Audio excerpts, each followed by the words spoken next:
Welcome to Visions of Our People, where we feature brothers and sisters who have followed their vision to build businesses, institutions, or services that serve, profit, and uplift our community. Listen as we share the ideas, experiences, and skills that help to shape their unique stories of commitment, perseverance, and triumph. Be inspired and catch your vision on Visions of Our People. Now, here's our host.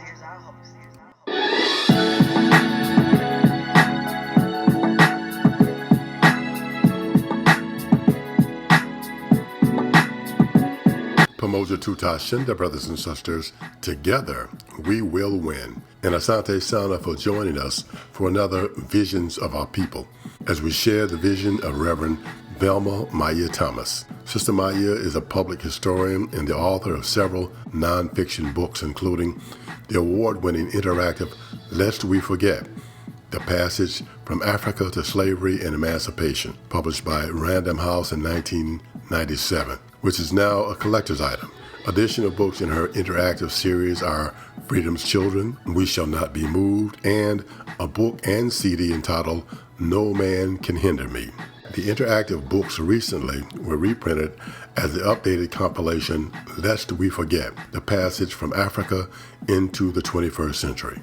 Sister Maia has served as manager of the Shrines of the Black Madonna Cultural Center and Bookstore in Atlanta from 1987 to 2000, where she created the nationally acclaimed Black Holocaust exhibit, a collection of original documents on slavery and resistance in America. In early 2012, she was selected as a subject expert for the PBS documentary Underground Railroad, The William Still Story, which continues to air nationally. Her work, The Odd Fellow City, The Promise of a Leading Black Town, was published in the 2012 edition of the Journal of the Georgia Association of Historians. Sister Maia's research, Your Advertisement Troubles Me, Atlanta's Gold Dust Twins, has been published online, and an interview with her aired on WABE in 2015. Her latest work, Getting Everything of Value Out of It for the Race, explores the contributions of Mamie George Williams, one of the highest-ranking Republican leaders in Georgia. Sister Maia holds a bachelor's degree in journalism from Howard University, a master's degree in political science from Emory University, and a graduate-level certificate in heritage preservation from Georgia State University. She serves as Special Projects Director for Atlanta City Council member Michael Julian Bond, where she works with a team to create the city's Heritage Trail and to commemorate the accomplishments of the Atlanta student movement. Sister Maia has served as keynote speaker at universities, libraries, museums, and conferences across the nation, as a distinguished scholar at the historic Penn Center on St. Helena Island, South Carolina, and as adjunct professor in the Department of African American Studies at Georgia State University. Currently, Sister Maia is a historian with the New South Associates Incorporated, which provides cultural resource management services including archaeology and historic preservation, cemetery studies, and public interpretation. Sister Maia is the recipient of several awards, among them a 2004 Georgia Historical Records Advisory Board Award for excellence in research using the holdings of an archive, the American Library Association Award for Lest We Forget, The Passage from Africa to Slavery and Emancipation, and numerous community awards and appreciations for Black History Month presentations. Sister Maia is a minister at the Shrines of the Black Madonna No. 9 here in Atlanta, Georgia, the wife of the late Reverend Milton Adwele Fan, and mother to Brother Olu Fan of the hip-hop duo Earth Gang. She's also one of my longtime friends. Welcome to Visions of Our People, my sister. How are you today? I'm great, thank you. That's great, that's great. Well, my sister, I am so glad that you were willing to join us on Visions of Our People to share with our listeners some information about your book, Lest We Forget. Who is Sister Maia Velma Thomas? All those names, I should have a great answer for you. I'm sure you will. I am a historian. I am a storyteller. I am someone who is called, I really believe, by the ancestors. and I try to respond to them. All of my books are historical, and they kind of come to me in different ways. I'm a late bloomer. I didn't start out to be a historian, but this happened maybe 10, 15 years ago. And it's just a calling that I have, that, that I feel like I have to tell these stories of unknown people who history either didn't know or has forgotten. So I guess I'm kind of a conduit and maybe in between worlds sometimes, just trying to get our stories out so that people can look at us and say, wow, I didn't know that, or man, Black people are phenomenal. And we can feel great about ourselves and all that we've come through and how we have survived. Well, that's great, my sister, and you are definitely a great conduit, and the ancestors are definitely proud, I would say, of your work. So how many books have you written? Well, I started to count, and I believe with this one, this is a compilation of 3 books, which surprised me. Once I started naming them and going on my fingers, I thought, I guess I did do 6. So, and they all came back to back. They all came at a time, I think, when we as Black people were really trying to reach back into our history. This is when Afrocentricity was something that everybody wanted to be involved in, and we named our children African names, and we looked at the kente cloth and finding out who we were and trying to dispel the myths and relearn about our history because we had been miseducated. So I would say between the mid-'90s to about the early 2000s is when I wrote my books. So that's when in the 90s you got your vision to write Lest We Forget, or did it kind of progress from the other books that you have written? Well, the first book was entitled Lest We Forget, The Passage from Africa to Slavery and Emancipation. And that was what I would always call the flagship book. I believe that came out in 1997. It's no longer available. You could catch them on Amazon, but you got to really be careful because they want a lot of money. I can't even afford that book when I wrote it. So right now it is a collector's item. And in that book there were pullouts, there were replicas of original slave deeds and sales that are in the Black Holocaust exhibit at the Shrines of the Black Madonna in Bookstore and Cultural Center here in Atlanta. And that was the first book, and it was a quiet wonder. It didn't get a lot of what I would call industry publicity, but people loved it and embraced it. And so it was a word of mouth. Oh, you got to have this book, get it for your family. And that was the first book. And people still treasure it and cherish it. And that's the one that I wrote, I believe, in 97. Like I said, it didn't get the industry publicity, but it was a word of mouth book. So people, it started to rise on the charts, and people would say, "Wow, what is this? Who is this? Who's behind this? Who is she? What is this book? Have you seen this book? It's phenomenal." And so it was one that the industry didn't really promote, but Black people promoted. And so that's what kind of raised the book and let people know that, wow, we could talk about our history and hold our heads up high. And from that book, other books came. Freedom's Children, which talks about Reconstruction. Again, it had the pullouts. No Man Can Hinder Me, which focused on the civil rights struggle. Again, that one had handouts. There was one in the middle of those two. We Shall Not Be Moved, and that's the one about the civil rights struggle. No Man Can Hinder Me, I had a CD with that book. And that talked about all of our songs, our work songs, our love songs, our Negro spiritual, because music is so important to us as Black people. And I always say that that's the book that that's kind of close to my heart, because Massa ain't in that. We're not talking about Massa beat me, Massa did this, Massa did that. We're talking about how we build community as African people and how we encourage one another.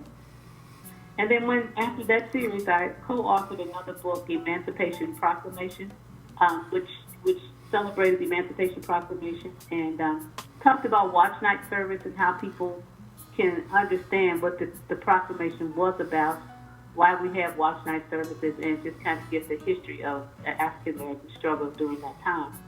And then the last book was Lest We Forget, again, The Passage from Africa into the 21st Century, which combined the three early books together, and then I kind of updated it in the end. So that has been my library of work. Great. You mentioned the Black Holocaust Museum. Yes. How did that come about, And did these books come out of creating that experience, would you say? Yes, the exhibit came about when I was the manager of the Shrines of the Black Cultural Center bookstore in Atlanta. And I had begun collecting out-of-print books by African-American authors and just working with different dealers. And at one point, I got a letter from a dealer out west, and he wrote and asked if I wanted to see some original slave documents, which I had never seen before. And so I told him, yes, go ahead and send them. And when he did, it just really, that was the turning point. That was the point where I had to stop and catch my breath and say, wow, this is something. We need a place where we can pay homage to our ancestors. These documents that he sent to me, one was for a man who was sold, and one was for a young child who was being sold from Virginia and taken to Louisiana. A young child, no mention of parents. So this whole bit of us being separated and children sold away. I mean, there was the evidence. These are documents, handwritten documents by white people who bought and sold and traded and bartered us. And so this was something you couldn't deny. And so I began to collect those documents, and I remember we had them up in an exhibit in the gallery of the Cultural Center. And this was before, email was big and internet and all of that. And the first weekend, a few people came through and looked around. That next weekend, that store was packed. To this day, I don't know how people got out. They must have told everybody they saw, you need to go to the shrine and see what they had. Because we weren't used to that. We weren't used to having the documents in front of us, so people couldn't say, oh, black people made it up. Oh, slavery wasn't that bad. Oh, children weren't sold. You couldn't say that. You couldn't deny it because the evidence was right there in front of you. And from that story was picked up in the New York Times. They did a major piece on how African Americans were commemorating slavery. Because at that time in the 90s, the late 90s, you had the movie Amistad came out. You had the rediscovery of the African burial ground in New York City. You had the finding of the Henrietta Marie slave ship off of Key West, Florida. So I said to me, it seemed like the ancestors were speaking. They were speaking through the motion picture industry. They were speaking through the cemeteries that people wanted to pave over and act like weren't there. They were speaking from the bottom of the ocean, and they were speaking through the documents that we had at the exhibit. And once a friend of mine, who was a bookseller in New York, read the story in the New York Times. He said, is this you up here and reading about it? I said, yes. So he said, and we talked a little bit about the exhibit, and he says, do you think you can make or write a book about slavery? And I said, if so, it would have to have something different. And he says, what if we put the documents in the book? And he and Agent Ingram, they came down from New York and looked at the exhibit and talked to me, and we put it together. And it turned out to be a really watershed experience for me, and really for black people. The American Library Association, the black librarians bought this book up so fast. And we were afraid because, lest we forget, had so many pieces to it, so many documents that you could pull out, that these pieces would, in a public library setting, you might get the book back, but you won't get the pieces back. But that was never the case. Okay. People cherished the book to the point that they wanted to keep everything intact. And so that was a great feeling for me that, wow, this is a book that our community is embracing. And that was the beginning of the trilogy of the books with the interactive pieces, the Lest We Forget series. What happens to us when we do forget our history? When we forget our history, we can't find our place in the world. We can't make sense of what's going on. We can't get our footing. We begin to think that everything is personal, and it's not. It's systematic. When we forget our history, we're people without a place. We don't know how we got here, what's happened in the interim, and it's just like wandering in the wilderness. And I think we have wandered in the wilderness for a long time because we don't know who we are. We don't know our history. We don't know what we've come through. We don't know what we've endured. And I think if we did, we could take a deep breath and say, well, if we could survive all of this, we could take the next thing. And I think, other people look at us and say, man, they are still here after all they've been through, after all we put them through, they're still here. So it speaks to our strength. People want to talk about the weakness in the black community. That we are still standing and can string 3 words together is a miracle, considering what we've been through. So why did you choose to go beyond the slave ships that brought us here to tell how our story began in Africa? Why was it important to do that? Well, I wanted to start and did start with Africa before the slave trade. Because, a lot of times, particularly when I was, in grade school, you didn't talk about it. You didn't talk about slavery in Africa. But certainly Africa was always overlooked. It was as if our history began on the slave ship. And I needed to make it clear, particularly to young people, that wasn't true. That we were self-sustaining. We had our culture. We had our rules, our laws, our communities, our science, our mathematics, our ingenuity. We had all of that. So it's not like we didn't have anything when we got here. We built civilization. And it's important for black children to understand it. It's important for white children to understand that we didn't come here empty-handed, and our history does not start on the auction block or in the Middle Passage or on the slave ship. And that's important to set that foundation. That's very important for us to know that. Also, in the instance of overturning the whole narrative that black people are inferior, and that we needed Europeans to come and civilize us. Right. If it hadn't been for them, where would we be? Right. Well, yeah, that is a question. Right. But that's not the way they meant it. But, they came as the savior, the great salvation for black people. But we didn't need saving. Right. Be left alone. How does Lest We Forget help the everyday black person in becoming a better, more knowledgeable person about ourselves and about our people? It gives us the truth. It gives us the truth in bites that I think we can work with, because our history is so immense, and there's so much that you could tell. We just don't have time, as the song says, to tell it all.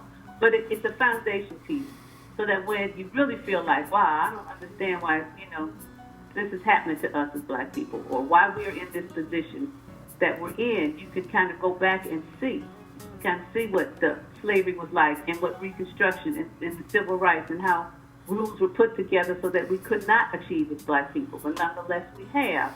And so that kind of gives us the wind that we need in our sails to say, okay, I get it, and I see this is a struggle. And every generation has a struggle. Right. Ours is just going to be, because we have to right so many wrongs. Every generation just needs to be ready for a struggle. There's no sitting down, there's no I'm tired. It's just, hey, one foot in front of the other, and let's keep walking. Let's keep doing this thing. And we see that it is possible. I mean, we turned the state of Georgia blue. They never thought that would happen. Never thought it. They never thought that would happen. And black women were so instrumental in that happening. And, we have lived in our lifetimes where we have seen what our grandparents and great-grandparents never would have thought. A black president elected twice, and a black woman vice president. Are you kidding me?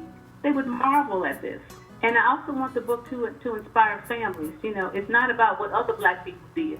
There's some heroes in every black family. Yes. There's somebody who stood up. There's somebody who took a different route. Yes. There's somebody who persevered when the world was against them. There was somebody who said, I'm not going to quit. I'm going to keep going. If not for me, then for my children or my children's children. So I want that to open up into conversations about who did what in one particular family, And a lot of times we look elsewhere. We look outside of ourselves and outside of our history, outside of our personal history. Right. But there's some heroes and sheroes who share the same name, the same genes, the same DNA, if we just think about it. And then we can take honor to them. Would you say we have everything we need to go forward, my sister, and be great people? I think we do. We just have to use it. Yes. And we have to let the youth know. Yes. We have to say, okay, this is the hand we dealt. Let's see what we can do with it, and get a better hand next time, and maybe be the card dealer pretty soon. We can deal another hand to other people. Amen. We don't always have to be on the receiving end. We need to not only strive here, but we need to create for self. Yes. Other people do. Other people do. Create for self. Why should young folks read Lest We Forget? Why would it be important to them? It would be important because when you walk out the door, you'll have some armor. You'll have something that has embraced you and girded you so that you are more prepared for the world. You're more prepared to step out there now because you understand life a little better, and you understand the struggle better, and you understand what has been denied to us and what we are still fighting for and why. and you will understand that we have had some victories along the way. And that's important. You got to count the victories. You got to count those, or you'll become despondent and, in despair and say, "Oh, nothing will ever change." Well, obviously something has changed. There's something has changed in the air for Black people. Yes. And we're not taking any excuses anymore. The thing now is that we need to not only petition this nation for something better, but we need to come together as a community, because this is like a grace period. Right. Okay, you got 4 more years to get it together, Black folks. Don't go, "Whew, I'm glad that's over." Because there'll be one, as the Bible says, someone will come who do not Joseph, which means there will be somebody who is not sympathetic or empathetic or willing to even give Black people a break. Right. So this is the time when we can catch our breath and do what we couldn't do for the last 4 years. But it's not a time to become complacent and feel that all is equal, all is well, and we don't have to go back down this journey again, because this trail is a winding trail, and it's fraught with enemies and twists and turns. So it's just catch your breath and keep planning and keep coming together and make self-sufficiency part of our agenda. Lest we forget never to give up the struggle. Never forget about the struggle. Amen. My sister, where can our listeners get the book, Lest We Forget? But you can get it off of Amazon. You can catch it there. You can catch it at independent Black bookstores, which I always suggest.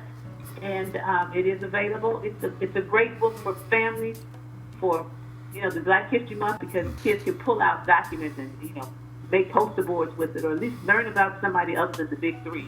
The people we always talk about during Black History Month. It's great for teachers who want to say, well, how do I handle this subject? How do I talk about this?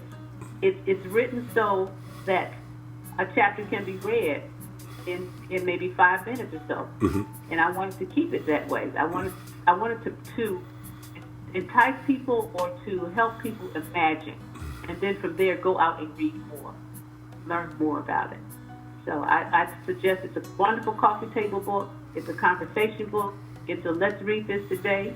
It's a let's talk about our own personal families, and let's talk about how we can strengthen our community, so that everything that we are reading in this book comes to fruition, so that the people who struggle won't say, wow, that generation dropped the ball.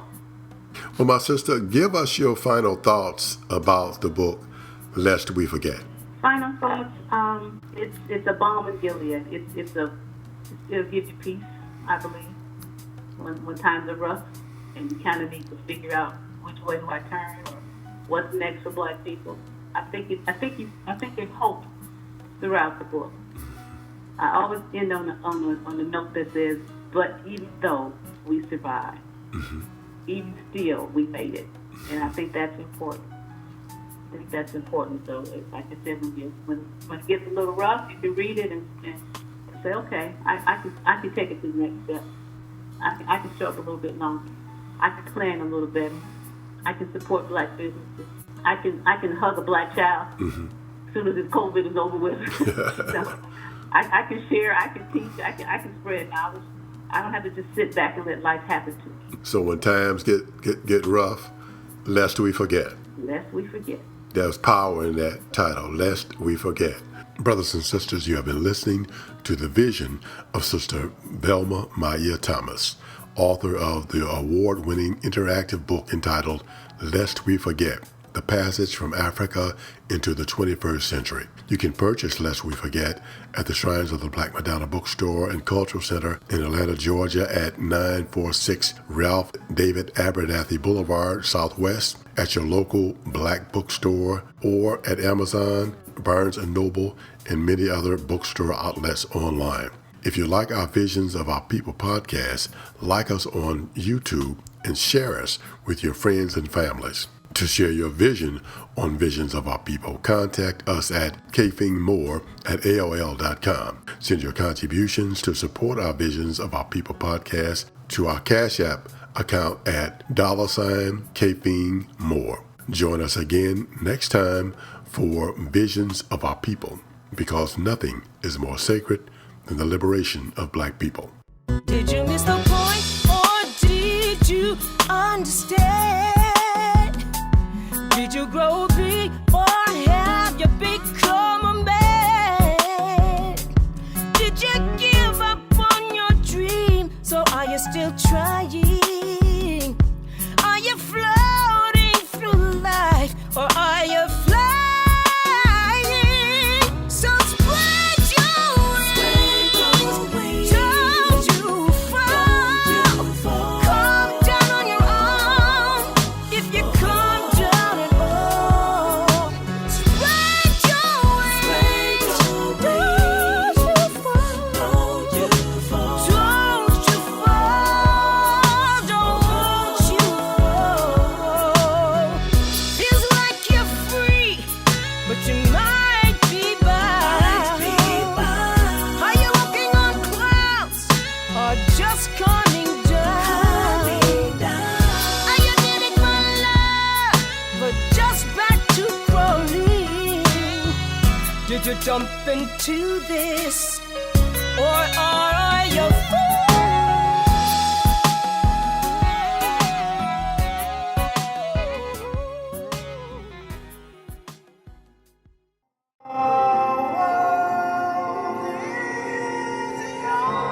Thank you for joining us for Visions of Our People. We hope that our stories of commitment, perseverance, and triumph have inspired you to follow your vision of creating businesses, institutions, and services that uplift our brothers and sisters, serve our community, and make us the great people that our Creator made us to be. We wish you peace and blessings, and we invite you to join us again for Visions of Our People.